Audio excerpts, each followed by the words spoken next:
The limitations and boundaries for students regarding the use of language on campus tends to vary from teacher to teacher.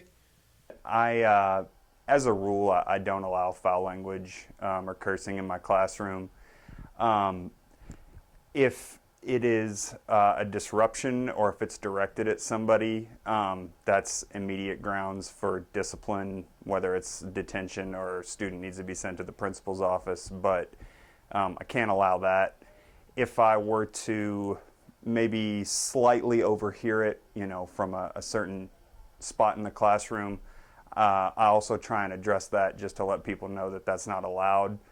Though some faculty members enforce strict policies, others are more lenient depending on the environment that they are in. Really, teachers have the discretion to determine, what language is used in the classroom. Of course, we have a standard of appropriate language anywhere in the school at any event that is a school-sponsored event.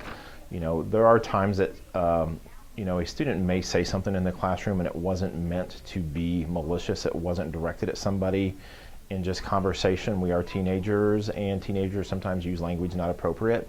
Although students are not allowed to say whatever they want whenever they want, the situation and context of the language used determines if there are consequences.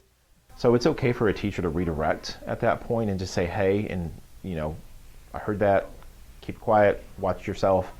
And that's an okay thing. Just because a student slips up and says something doesn't mean that they're going to be sent to the office and given a severe consequence.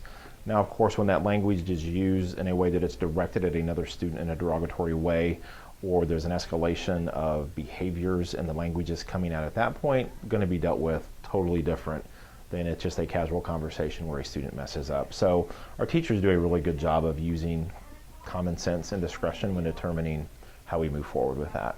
Though most teachers would give consequences for certain language, coaches may have a different perspective on this issue.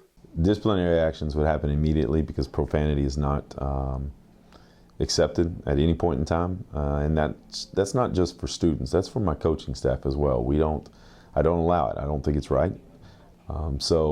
Very first time I hear it, then you have this. There's going to be disciplinary action, which is going to be 250 yards of tire flips. I'm not sure if you know what that is, but it's not a lot of fun, and so we're not going to allow it, and certainly not encourage it. Reporting for Wingspan TV, I'm Kennedy Williams.